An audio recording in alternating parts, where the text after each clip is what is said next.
2월 27일 오만 외교장관이 세계를 향해 말합니다. 평화가 손에 닿았다. 이란이 핵을 내려놓겠다고 했고 IAEA 완전 검증까지 수용했어요. 농축 우라늄을 가능한 최저 수준으로 되돌리겠다는 합의. 내일이면 제네바에서 악수를 할 판이었습니다. 그 내일은 오지 않았습니다. 2월 28일 새벽 테헤란 상공에 미사일이 쏟아집니다. 이스파한, 콤, 케르만샤, 카라지까지 5개 도시가 동시에 불타올랐고 하메네이 건저 옆에 7발이 박혔어요. 위성 사진에 찍힌 건 관저가 아니라 잿더미였습니다. 그런데 관저의 주인은 이 시간 현재 생사가 확인되지 않고 있어요. 로이터는 공격 당시 테헤란에 없었다고만 전했고 가디언은 안전한 장소로 이동한 것으로 추정이라 했지만 와이넷은 하메네이의 상태는 불명이라 보도했습니다. 86세 최고 지도자의 관저가 잿더미가 됐는데 그 사람이 살아있는지 죽었는지 아무도 모르는 상태인 거죠. 대통령궁, 국가안보회의 건물까지 뚫렸고 8,800만 명의 인터넷이 평상시에 4%로 끊겨요. 넷블록스 표현으로 거의 완전한 차단. 전화도 안 되고 인터넷도 안 되는 상태에서 나라 전체가 암흑에 잠긴 겁니다. 트럼프가 8분짜리 영상을 올립니다. 미군이 이란의 대규모 전투작전을 개시했다. 네타냐후가 뒤를 이어 이란 정권의 존재적 위협을 제거하겠다. 작전명은 미국 측 에픽 퓨리, 이스라엘 측 사자의 포호. 밀리터리 타임스는 지금 페르시아만에 모인 전력을 수십 년 만에 최대 규모라고 썼어요. 이게 어느 정도 규모냐? 미국이 보유한 항공모함은 총 11척입니다. 한 척마다 전투기 70대 이상이 실리고 구축함과 순양함이 방패처럼 둘러싸고 핵잠수함이 해저에서 따라붙어요. 편대 하나만으로 웬만한 나라의 공군 전력을 압도하는 규모인 거죠. 분쟁이 터지면 보통 한두 척을 보내고 2003년 이라크 전쟁처럼 21세기 최대 규모 작전에서도 6척이 한계였습니다. 지금 페르시아만에 USS 에이브라함 링컨과 세계 최대 항모 USS 제럴드 R 포드가 나란히 떠 있고 장거리 폭격기 편대, 공중급유기, 정찰 자산까지 합류한 상태예요. 로이터의 미국 관리의 말이 실립니다. 작은 공격이 아니다. 카네기 국제평화연구소 핵정책 프로그램의 니콜 그라이옙스키 연구원이 공격 사흘 전에 쓴 문장이 있어요. 만약 이번 작전의 목표가 지하 핵력 몇 곳에 국한된다면 지금 페르시아만에 모여있는 군사력은 그 임무에 비해 과도하다. 이 군사력 집결은 훨씬 더 큰 무언가를 위한 것이다. 수시간 만에 이란이 응답합니다. 혁명수위부대 성명, 이스라엘과 미국의 모든 군사자산을 향한 1차 파동을 개시한다. 1차, 끝이 아니라 시작이라는 뜻이에요. 바하레인 주둔 미 해군 5함대 사령부의 미사일이 직격하면서 주파이르 지역에 연기같이 솟았고 바하레인 민무부가 민간인 대피령을 내렸습니다. 1만 명 이상이 주둔하는 카타르 알루데이드 기지에 탄도미사일이 날라들었어요. 미 중부사령부 본부가 있는 곳입니다. 카타르 국방부가 패트리어트 요격을 확인했고 도하에서는 새로운 폭발음이 이어졌어요. UAE 아부다비 알다프라 기지 인근에서도 폭발이 보고됐고 요격 파편이 주거지에 떨어져 아시아 국적 민간인 1명이 숨졌습니다. 쿠웨이트 알살렘 기지, 이라크 쿠르디스탄 미군 기지에도 로켓. AFP는 사우디 수도 리야드에서 폭발음이 울렸다고 타전했고 요르단군은 자국 영토를 향한 탄도미사일 2명을 요격합니다. 이스라엘 북부에서 9층 건물이 피격됐고 예루살렘 상공에서도 요격이 확인됐어요. 2024년 이란이 이스라엘을 쳤을 때는 이스라엘 한 곳만 겨냥했습니다. 오늘은 바레인, 카타르, UAE, 쿠웨이트, 요르단, 사우디까지 최소 6나라 영토에서 이란 미사일이 터지거나 요격된 거예요. 미국이 참전했으니 미국도 맞겠다는 겁니다. 이란 고위 관리가 알자지라에 남긴 말, 중동 내 미국과 이스라엘의 모든 자산이 정당한 목표다. 레드라인은 더 이상 없다. 그런데 NBC가 확인한 게 있습니다. 현재까지 미군 사상자는 공식 보고되지 않았어요. 기지 4곳 이상을 동시에 맞았는데 미군 사망자가 없습니다. 이란은 미군 기지를 때렸지만 미국에 상처를 내지 못했고 트럼프에게는 이란의 미사일이 미군을 한 명도 못 죽였다는 정치적 선물만 안긴 셈이에요. 같은 시각 이란 남부 미나브 여학교에 미사일이 떨어졌어요. 초기 보도 5명, 시간이 지나며 24명, 이란 국영 매체는 40명까지 올라갑니다. 미국과 이스라엘이 우리 아이들을 죽였다. 정권을 무너뜨리려고 떨어뜨린 폭탄이 정권에게 생전의 명분을 돌려준 거예요. 흩어졌던 민심을 하나로 묶고 성전을 선포할 근거가 주어진 겁니다. 이 사진 한 장이 만들어낼 파장은 미사일 수백 발보다 클 수 있어요. 이스라엘은 비상사태를 선포하고 학교와 직장 문을 닫았고 병원은 지하로 내려갔습니다. 이란, 이라크, 이스라엘, 시리아, 카타르, 쿠웨이트, UAE 7개국 영공이 동시에 폐쇄됐고 에어인디아와 인디고가 중동행 전편 운항을 중단한 상태예요. EU는 최대 자제를 촉구하며 비필수 인력 철수를 시작했고 영국은 방어력 증강을 발표했습니다. 중동 전체가 전시 상태에 들어간 거죠. 그런데 같은 시각 테헤란에서는 정반대의 장면이 벌어지고 있었어요. 이란 인터내셔널 보도. 시민들이 하메네이 관저 폭격을 보며 웃으면서 하메네이에게 죽음을 외치는 영상이 퍼지고 있습니다. 학교에서 여학생들이 공습 소식에 박수를 치는 영상도 나왔어요. 한 시민은 카메라 앞에서 곧 이슬람 공화국 깃발을 끌어내리겠다고 말합니다. 왕세자 레자 팔라비 성명. 이슬람 공화국이 무너지고 있다. 거리로 돌아갈 준비를 하라. 군과 보안군은 국민 편에 서라. 환호와 분노, 희망과 공포가 같은 하늘 아래 동시에 존재하고 있어요. 누군가에겐 47년 만의 기회이고 누군가에겐 아이를 잃은 날입니다. 그런데 첫 번째 미사일은 핵시설이 아니었습니다. 앞으로 뉴스마다 반복될 설명은 같을 거예요. 이란 핵무기 개발을 저지하기 위한 선제 타격. 뉴욕타임스가 공격 이틀 전에 이 말을 검증해 놨습니다. 트럼프가 국정연설에서 꺼낸 근거 3가지. 이란이 농축을 재개했다. 미국과 유럽 관리 어느 쪽도 확인하지 못했어요. 며칠이면 핵폭탄을 만든다. 작년 6월 폭격으로 고농축 우라늄 400kg이 지하에 매몰돼 접근 자체가 불가능한 상태입니다. 미국 본토를 칠 미사일을 곧 갖는다. 미 국방정보위원 자체 평가에서 사거리 2000km 이하이고 이란 외교관 본인이 의도적으로 사거리를 제한하고 있다고 말했을 정도예요. 3가지 전부 거짓이거나 증거 없음, 뉴욕타임즈의 결론입니다. 나토 동맹국인 노르웨이 외무장관조차 비소적 공격은 즉각적이고 임박한 위협이 있어야 국제법에 부합하는데 이번은 그렇지 않다고 공식 발언했고 마크롱은 유엔 안보리 긴급 소집을 요구했어요. 여기서 하나 더. 어제 오만 외교장관이 이란이 핵을 내려놓겠다고 발표한 거 기억하실 거예요. 핵을 포기하겠다고 합의한 나라를 핵 위협을 막겠다며 폭격한 겁니다. 명분이 성립하려면 둘 중 하나가 거짓이어야 해요. 오만의 발표가 거짓이거나 폭격의 이유가 핵이 아니거나. 카네기가 한 문장으로 정리했습니다. 핵은 공식 명분이다. 하지만 전체 그림은 아마 아닐 것이다. 그러면 왜 첫 번째 미사일이 핵시설이 아니라 하메네이 관저에 떨어졌을까? 작년 6월을 떠올려 보면 됩니다. 미국이 이란 핵시설을 직접 친 적이 있어요. 작전명 미드나이트 해머. B2 스텔스 폭격기 7대가 37시간을 날아 포르도, 나탄즈, 이스파한 3곳을 때렸는데 항모 없이 폭격기만으로 끝냈습니다. 핵시설을 타격하는데 항모가 필요 없다는 건 이미 증명된 거예요. 오늘은 항모 2척에 수십 대의 공격기가 도심 한복판을 부수고 있습니다. 하메네이 관저, 대통령궁, 혁명수비대 기지들. 이란 인터내셔널에 따르면 IRGC 보위지휘관 다수가 사망한 것으로 추정되고 로이터도 별도로 확인 중이라 보도했어요. 시설을 파괴하려는 규모가 아닙니다. 정권의 머리를 치고 있는 거예요. 트럼프의 8분 영상에서 결정적인 대목이 나옵니다. 폭탄이 사방에 떨어질 것이다. 집 밖으로 나가지 마라. 우리가 끝내면 정부를 차지하라. 당신들의 것이 될 것이다. 아마 세대에 한 분 올 기회다. 혁명수비대한테는 무기를 내려놓으면 완전한 면책, 거부하면 확실한 죽음. 이란 국민을 향해서는 수년간 당신들은 미국의 도움을 요청했지만 받지 못했다. 이제 미국이 압도적인 힘으로 당신들을 지원하고 있다. 핵 제거 작전의 대통령이 할 말이 아니에요. 정권을 바꾸겠다는 공개 선언인 거죠. 이 말이 허공에서 나온 게 아닙니다. 2025년 12월 28일부터 이란 전역에서 반정부 시위가 터졌어요. 경제위기, 리알화 폭락, 물가 폭등, 100개 이상의 도시로 번졌고 1979년 혁명 이후 최대 규모였습니다. 이란 정권이 무력 진압에 나서요. 1월 8일과 10일이 가장 참혹했습니다. CNN이 이란이 어둠에 잠긴 남이라고 보도한 그날들, 인터넷을 끊고 총을 쐈어요. 사망자 추정치가 처참하게 갈립니다.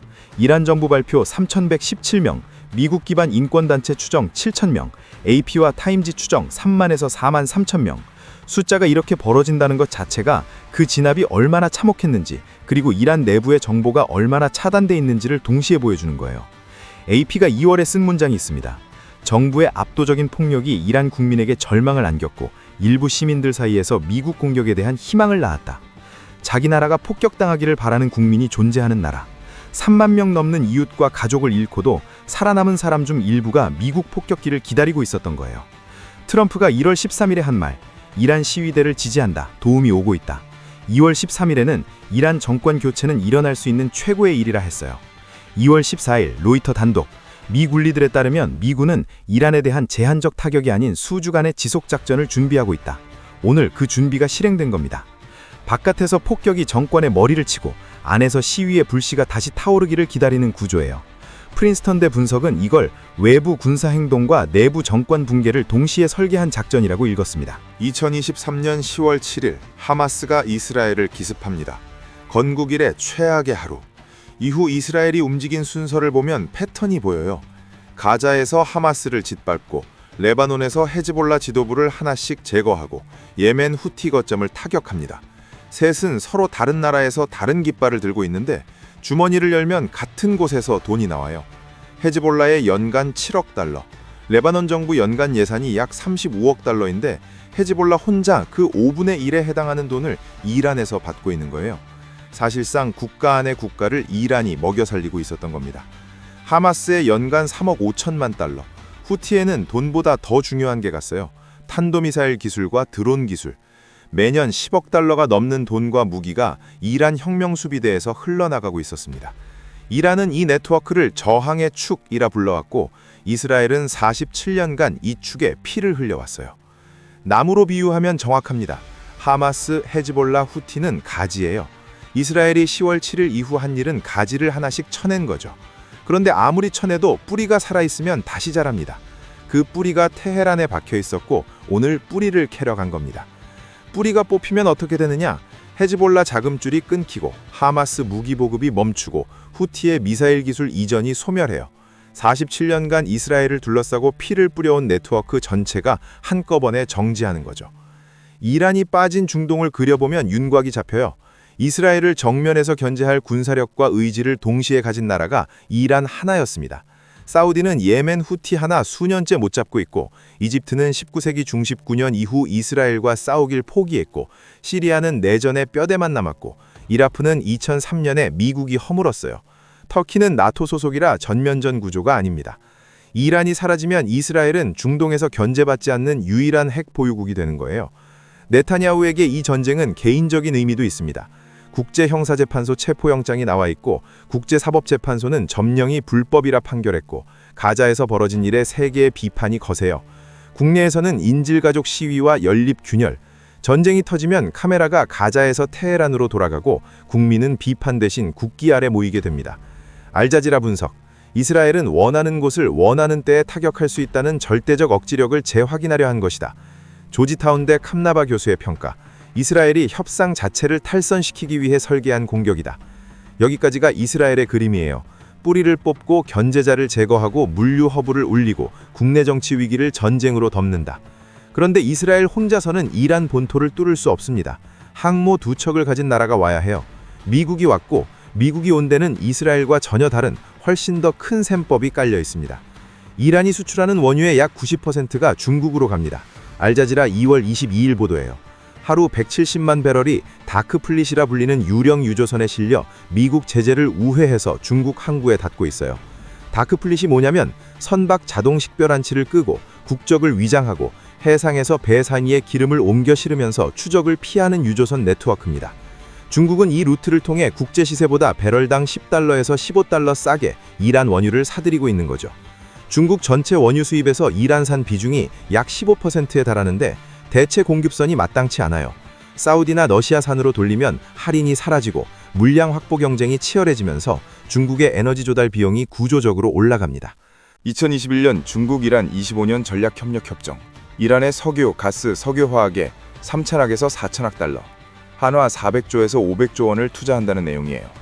미국이 이란 석유 인프라를 부수면 이 돈줄에 금이 가는 겁니다. 이란 땅에 미사일이 떨어지는데 피가 나는 건 중국의 에너지 안보예요.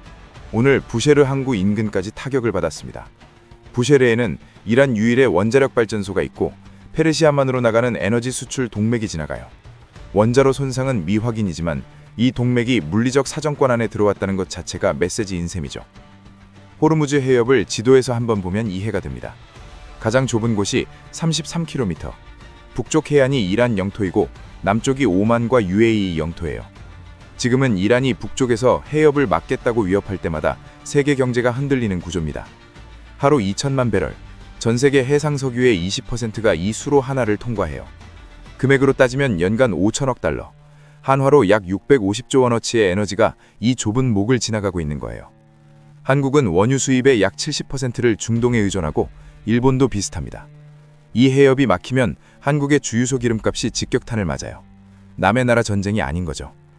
이란이 친미로 돌아서면 이 해협의 북쪽 해안이 미국 우방 영토가 됩니다. 남쪽은 이미 오만과 UAE, 미국 편이에요. 해협 양쪽이 전부 미국 우방이 되면 호르무즈 봉쇄라는 카드 자체가 지구상에서 사라지는 겁니다. 중동 지도를 더 넓게 보면요. 사우디아라비아, UAE, 바레인, 쿠웨이트, 요르단, 이집트 이미 미국 편이에요. 여기에 이란까지 들어오면 중동 산유국 거의 전부가 미국 라인에 서게 됩니다. 저항의 축이 소멸하는 게 아니라 그 자리에 미국의 축이 들어서는 거예요. 이스라엘을 위협하는 무장 세력 전체의 생태계가 영구적으로 끝나는 거죠. IMEC라는 게 있습니다. 인도에서 중동을 거쳐 이스라엘을 경유 유럽까지 있는 거대 무역 회랑이에요. 이 길이 깔리지 못한 이유가 두 가지였어요. 후티가 홍해를 막고 이란이 중동 전체를 불안정하게 만들기 때문. 후티 뒤에 이란이 있으니 결국 같은 뿌리인 거죠. 이란 정권이 바뀌면 후티의 지원이 끊기고 홍해가 열립니다. 회랑이 깔리면 이스라엘은 군사 패권 위에 유럽과 아시아를 잇는 물류 허브까지 올리게 돼요. 공격 이틀 전인 2월 26일 인도 총리 모디가 이스라엘 국회연단에서 IMEC를 반복해서 언급합니다. 같은 날 인도 이스라엘 공동성명에 IMEC 협력 진전이 명시됐어요. 이틀 뒤에 테헤란이 불탔습니다. 이란 폭격이 닿는 곳이 하나 더 있어요. 우크라이나. 작년 한 해 러시아가 우크라이나에 날린 이란제 샤헤드 자폭 드론이 54,538대입니다. 하루 평균 150대, 12월에는 하루 166대까지 올라갔어요. 여러분이 이 영상을 끝까지 보는 사이에 우크라이나 어딘가에 드론 서너 대가 떨어지고 있는 거예요. 핵심 설계를 제공한 나라가 이란이고 부품의 약 80%를 대는 나라가 중국입니다. 이란의 군수 기반이 타격을 받으면 이 드론 공급 체계에 직접적인 차질이 생겨요. 포캐스트 인터내셔널에 따르면 작년 6월 전쟁 이후 이란은 러시아, 중국에서 미사일 조사를 가속해 왔었는데 오늘 공습으로 IRGC 고위 지휘관들 다수가 사망한 것으로 추정됩니다. 혁명수비대 사령부가 직격당하면 이 기술 이전 체계의 머리가 날아가는 거예요. 프린스턴대 분석이 트럼프의 머릿속을 이렇게 읽었습니다. 트럼프의 정치적 상상력은 1970년대 오일 쇼크에서 형성됐다. 그에게 석유는 군사력과 경제력의 궁극적 완천이다. 트럼프의 세계관에는 미국에 저항하는 축이 있어요. 중국, 러시아, 북한, 이란, 베네수엘라, 쿠바. 이 중 가장 약한 고리가 이란과 베네수엘라였습니다. 베네수엘라에서는 이미 마두로를 끌어냈어요. 트럼프 본인이 석유 때문이라 인정했습니다. 세계 최대 원유 매장량을 가진 나라인데 마두로 정권 아래서 생산량이 바닥을 쳤고 정권이 교체되면서 미국 석유 기업이 들어가기 시작한 거죠. 약한 고리를 치고 정권을 바꾸고 석유를 풀어서 미국 편 공급망에 편입시킨다. 베네수엘라 다음이 이란인 거예요. 이란은 세계 4위 석유 매장국입니다. 이 정권이 바뀌면 막대한 원유가 유령 유조선이 아니라 합법적으로 글로벌 시장에 쏟아져 나와요.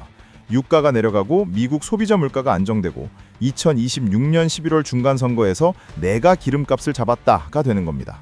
동시에 중국은 할인 이란 원유를 잃는 것뿐 아니라 글로벌 유가 하락으로 에너지 조달 구조 전체가 흔들려요. CNBC가 2월에 보도한 문장, 저유가가 트럼프에게 이란에 대한 지정학적 레버리지를 준다.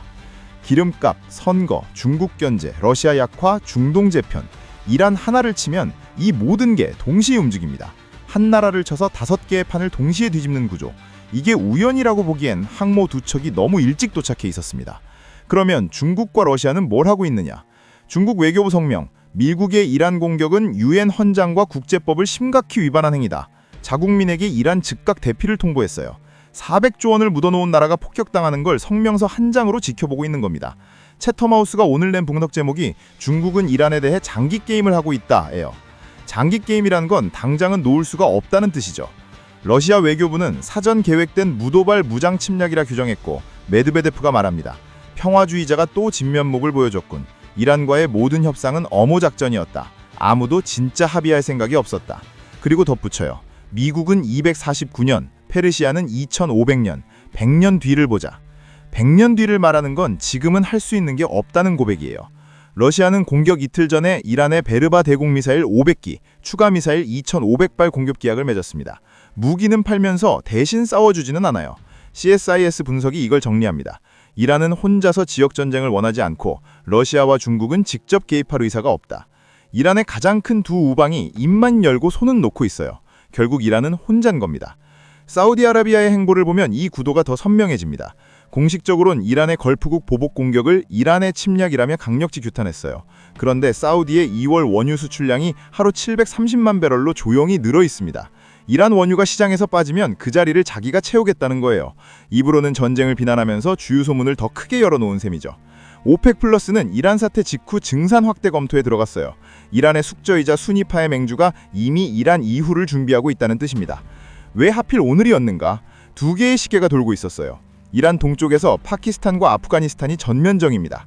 어제 파키스탄이 공개 전쟁을 선언했고 칸다하르와 카불이 불타고 있어요. 이란 외교부 장관 아라그치가 중재를 자초한 바로 다음 날입니다. 이란군의 시선이 동쪽으로 쏠린 그 틈에 서쪽에서 미사일이 날아든 거예요. 지하에서도 시간이 흐르고 있었습니다. 나탄제 남쪽 1.6km, 자그로스 산맥 깊숙한 곳, 피객스 마운틴이라 불리는 지하 공사가 진행 중이에요. 화강암 산 내부를 파서 핵 관련 장비를 넣고 있는 겁니다. 왜 화강암이 문제냐면 미국이 가진 가장 강력한 벙커버스터 GBU-57이 뚫을 수 있는 깊이가 약 60m예요. 이 시설은 그보다 훨씬 깊은 곳에 들어가고 있습니다. 12월 위성사진에 보이던 시설 입구가 2월에는 콘크리트 구조물로 완전히 덮여 사라졌어요. 완성되면 지구상의 어떤 재래식 무기로도 못 뚫습니다. 남은 시간 1년에서 2년. 물리적으로 면역 상태가 되기 직전 창이 닫히기 전에 손을 뻗은 거예요. 이스라엘 국방관리가 로이터에 남긴 말. 이 공격은 수개월 전 계획됐고 발사일은 수주 전 결정됐다. 수개월 전이면 오만에서 핵 협상을 하고 있을 때예요. 대화하면서 동시에 폭격 일정을 짜고 있었다는 겁니다. 이란 국가안보회의 성명. 또다시 협상 중에 적에게 당했다. 메드베데프의 말이 겹칩니다. 이란과의 모든 협상은 어모작전이었다. 아무도 진짜 합의할 생각이 없었다. 그리고 CNN이 짚은 것. 3월 2일은 유배교 명절 푸림입니다. 2500년 전 페르시아 제국의 대신 하만이 유대인 전멸을 계획했지만 유대인 왕비 에스더가 이를 뒤집어 하만이 처형당한 역전의 날. 그 페르시아가 지금의 이란이고 그날이 이 공격 이틀 뒤예요. 이란 하나에 이 모든 줄이 연결되어 있었습니다. 2월 27일 세상은 평화라는 단어를 믿었습니다. 2월 28일 그 위에 폭탄이 떨어졌어요. 미나부에서는 교실 잔해 아래 아이들이 묻혀있고 테헤란에서는 47년 만에 국기를 끌어내리겠다는 목소리가 터져나오고 있습니다. 이란은 1차 파동이라 했고 트럼프는 진행 중이라 했어요. 월요일 아침 시장이 열리면 유가는 100달러를 뚫을 거고 호르무즈가 막히면 그 2배까지 갑니다. 어제의 평화는 오늘의 화양염새 속에 사라졌고 이 불이 어디서 멈출지 아마 불을 지른 쪽도 모를 겁니다. 시청해주셔서 감사합니다. 이상 뇌강이었습니다.